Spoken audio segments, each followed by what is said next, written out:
Hello everyone, आशा करती हूँ कि आप सब ठीक होंगे और सही सलामत होंगे। आज का एपिसोड होने वाला है बहुत ज़्यादा खास, क्योंकि ये मैं खुद भी करती हूँ, तो मैं अपने चीज़ें भी आपके साथ थोड़ा थोड़ा शेयर कर पाऊँगी। आज मैं बेसिकली बात करने वाली हूँ नस्से को लेकर कि नस्से क्या है, किसको लेने चाहिए, किसको नहीं लेने चाहिए। और मैं पर्टिकुलरली बात करने वाली हूँ अनु तेल को लेकर। आपने अनु तेल के बारे में इंटरनेट पर काफ़ी ज़्यादा सुना होगा, आजकल काफ़ी चर्चा में है। तो इसके लिए मैं डिटेल में आपको बताने वाली हूँ कि अनु तेल क्या है, अनु तेल किन को लेने चाहिए, किस परिस्थिति में लेने चाहिए, यानी कि कौन सी बीमारी में आप अनु तेल को ले सकते हो।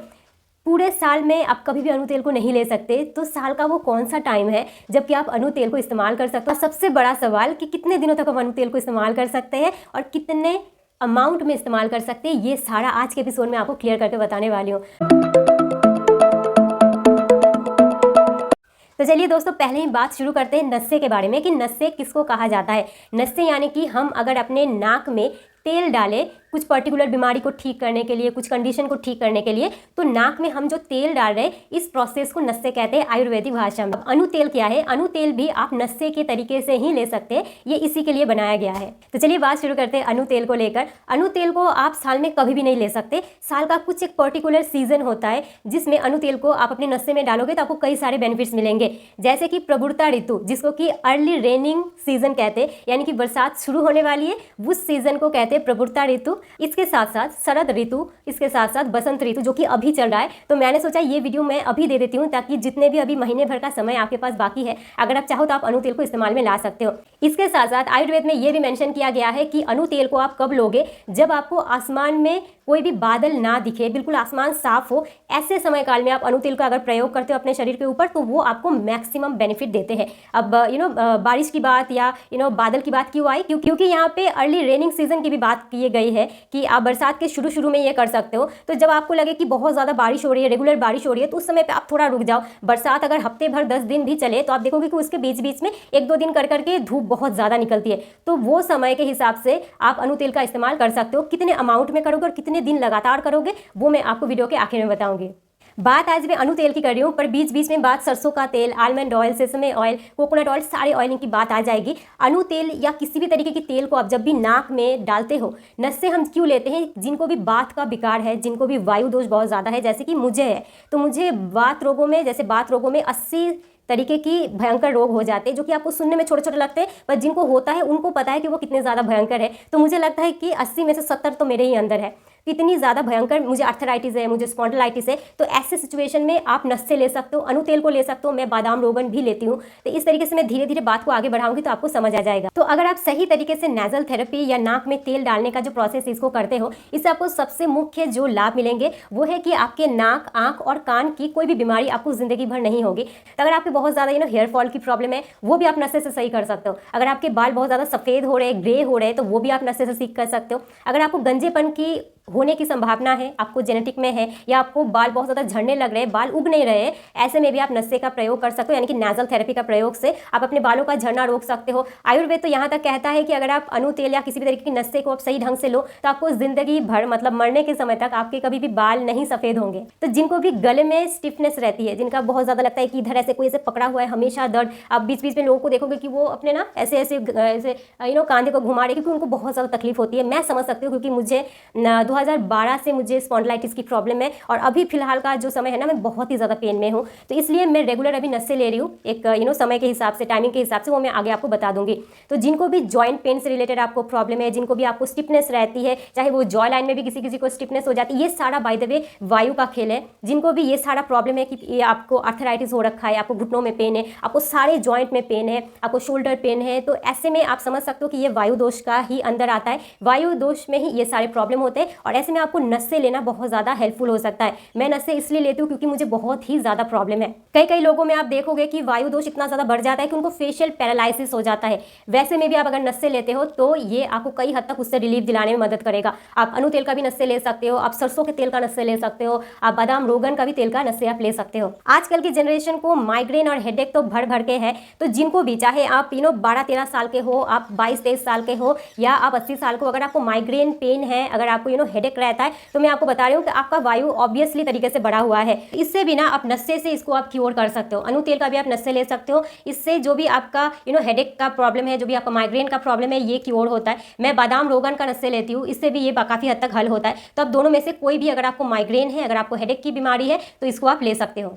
राइनाइटिस करके एक बीमारी है, शायद आपने सुना होगा। ये एक बैक्टीरियल और वायरल इन्फेक्शन होता है जो कि आपके नोज और आपके थ्रोट में होता है। तो ये जो यहाँ का जो जो भी ऑर्गन है अंदर से, इधर में आपको कंजंक्शन होता है। तो इसमें क्या होता है, सबसे अगर कभी ऐसा लग रहा है कि मुझे ऐसे बहुत ही ज़्यादा छींके आ रही है, स्नीजिंग आपको हो रही है और वो नहीं रुक रही है, बहुत ही इरिटेटिंग लगता है लोगों के सामने, तो आप ना कई बार इसको ना छोटे मोटे ठंड लगना, छोटे मोटे सर्दी जुकाम सोच ले, तो ये कई बार राइनाइटिस भी हो सकता है। यानी कि आपको भारी मात्रा में इन्फेक्शन हो चुका है, तब जाके आपकी छींके नहीं रुक रही है। इसके लिए आप एक तो डॉक्टर की कंसल्ट करो। अगर आपको लग रहा है कि अभी आपको 1-2 दिन शुरू हुआ है, तो आप अनु तेल का नस्से लेके देख सकते हो, इससे आपको काफ़ी लाभ मिलेगा। तो नस्से से ये जो पोर्शन है ये पूरा बहुत ज़्यादा मॉइस्चराइज होता है। अगर आप सही तेल का सही अमाउंट में नस्से लो तो वो पूरी तरीके से क्योर भी कर सकता है। बहुत सारे ऐसे पेशेंट हैं जिनको कि सर में कंपन जैसा होता है। आप में से जिनको नहीं होता, आप तो लकी हो, आप नहीं समझ पाओगे, क्योंकि ये सब चीज़ें ज़्यादा कम करके मैंने सारा कुछ एक्सपीरियंस कर रखा है, तो मुझे पता है कि ये क्या चीज़ें हैं। इसके साथ साथ कई बार होता है कि आपका पूरा शरीर कांपता है,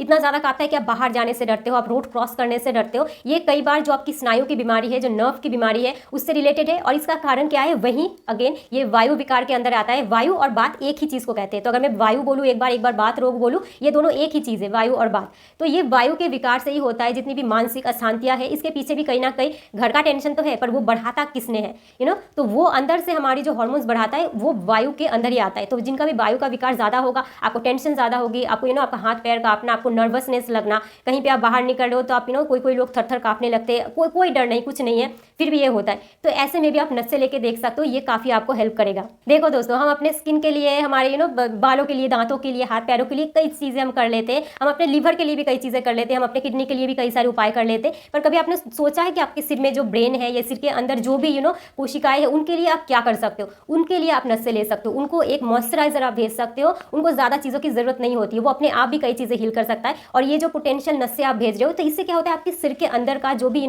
स्नायु वगैरह है वो काफ़ी टेंडर रहते हैं, काफ़ी बैलेंस मोड में रहते हैं। एक सीधी बात है कि वो काफ़ी सही हालात में रहते हैं। तो अगर आप अपने सिर का ध्यान रखना चाहते हो अंदर से, कि आपको शांति का महसूस हो, आपके अंदर के सारे ऑर्गन्स, सारे स्नायु वो सही रहे, तो इसके लिए आप नस्से का प्रयोग कर सकते हो।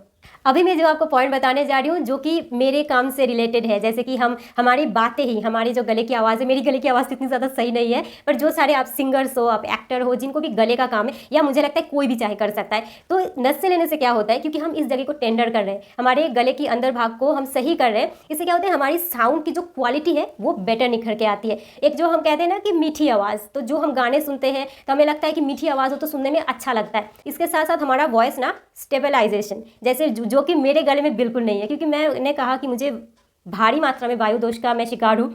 तो ये सारे जो भी अभी मैंने बोला ना कि नर्वसनेस, हाथ पैर कांपना, ये मुझे हमेशा होता रहता है। अभी मैं बात कर रही हूँ, मेरे मुंह पे मुस्कान है, पर मेरे अंदर ये सारी चीज़ें चलती रहती है। हालांकि मैं नस्से लेती हूँ, पर मैंने ये भी बोला कि मेरा जो वायु का विकार है वो बहुत हाई लेवल पे है, जिसके लिए मुझे काफ़ी चीज़ें करनी पड़ती है। तो इससे क्या होता है ना, ये जो मेरा गला कभी कभी कांप जा रहा है, आपको समझ आए या ना आए, मुझे तो पता है कि मैं अंदर से थोड़ी मैं शेक कर रही हूँ, मेरा जो आवाज़ है वो थोड़ा शेक कर रहा है। तो ये क्या होता है कि आप एक न्यूज़ रीडर हो, आपको एक सही ढंग से कहना उसको बहुत ज़्यादा ज़रूरी है, वो आपका ना स्टेबलाइजेशन का काम, इससे आपका वो सही होता है। जो इंसान पूरी जिंदगी सही ढंग से, सही प्रोपोर्शन में नस्से का उपयोग करेंगे, तो उनको आयुर्वेद कह रहा है यहाँ पे कि आपको सिर में और आपके गले में कभी कोई प्रॉब्लम नहीं हो सकती है। दोस्तों, आपने कभी ना कभी तो सुना ही होगा कि आयुर्वेद जो 3 सिद्धांतों पर हमारे शरीर को भाग करता है या उनका ट्रीटमेंट करता है, वो है बात, पित्त और कफ, जो कि हम त्रिदोष कहते हैं इनको। तो त्रिदोष क्या होता है ना कि आपने बात के लिए कुछ कर दिया, तो कई बार वो होता है कि वो पित्त को जाके थोड़ा सा बढ़ा देता है। कई बार आपने पित्त के कम करने के लिए कुछ किया, वो कई बार जाके आपका कफ को बढ़ा देता है। तो हमें ना ऐसी चीज़ें पूरे आयुर्वेद में भी बहुत ही कम मात्रा में है कि जो कि त्रिदोष को शांत करे इकट्ठे। तो जो कि अनु तेल है वो आपके त्रिदोष में ही काम करता है, पर इसको सही डोजेज में सही समय पे लेना बहुत ज़्यादा ज़रूरी है। अब जिसके लिए आप सब इंतजार कर रहे थे कब से कि हमें कितनी मात्रा में अनु तेल को लेना चाहिए, चलिए वो मैं आपको समझा देती हूँ। तो चलो अभी डोजेज सुन लो, अच्छे से सुनना, मैं अच्छे से बताने की कोशिश करूँगी। दिन का जो 24 घंटा होता है, इसमें आप ज़्यादा से ज़्यादा 24 ml 24 ml आप अनु तेल को अपने अंदर डाल सकते हो। कैसे डालोगे? दिन के 3 टाइम पे आप इसको करोगे, लाइक मॉर्निंग, एक आप आफ्टरनून, या इवनिंग के बीचों बीच एक कर लेना, एक आप सोने जाने से पहले कर लेना। तो 3 बार हो गया। इन 3 बार में आपको 24 ml का अनु तेल इस्तेमाल करना है। इसको आप डिवाइड कर लो। अब इसको लेना कितने दिनों तक है? 7 दिनों तक आप इसको ले सकते हो, पर बीच में 1 दिन का गैप देके, जैसे आज हमने अनु तेल का लिया दिन में 3 बार, तो कल छोड़ देंगे, फिर परसों लेंगे, उसके बाद तरसों होता है, तरसों छोड़ देंगे, फिर उसके बाद लेंगे, उसके बाद 1 दिन फिर छोड़ देंगे। बीच का 1 दिन का गैप लेके हम इसको 7 दिनों तक कंटिन्यू करेंगे। तो ये है आयुर्वेद में लिखा हुआ सटीक पद्धति कि आप अनु तेल को किस तरीके से अपने नाक में नस्से से आप इसको प्रयोग में ला सकते हो। ये शायद मुझे नहीं लगता कि इंटरनेट पे कहीं भी मौजूद होगा। दोस्तों ये था आज का पूरा एपिसोड। मैंने कोशिश किया, नस्से एनीवे बहुत ही एक बड़ा टॉपिक है।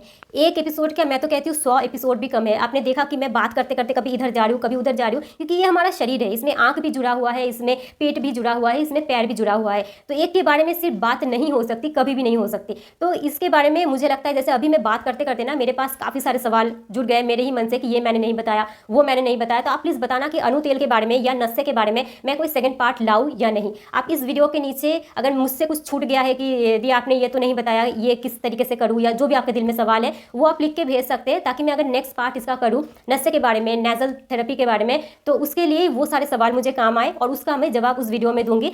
और अगर वीडियो पसंद आए तो प्लीज़, आप जानते हो कि चैनल को सब्सक्राइब करके वीडियो को लाइक करके थोड़ा सा शेयर करना होता है, ताकि चैनल थोड़ा ग्रो हो पाए और मैं ऐसे वीडियो और भी आपके लिए ला पाऊँ। नेक्स्ट किस टॉपिक के ऊपर आप वीडियो चाहते हो वो आप कह सकते हो। चलिए आज का एपिसोड यहीं खत्म करते हैं, फिर मिलेंगे किसी नए एपिसोड में। Till then take care and bye bye.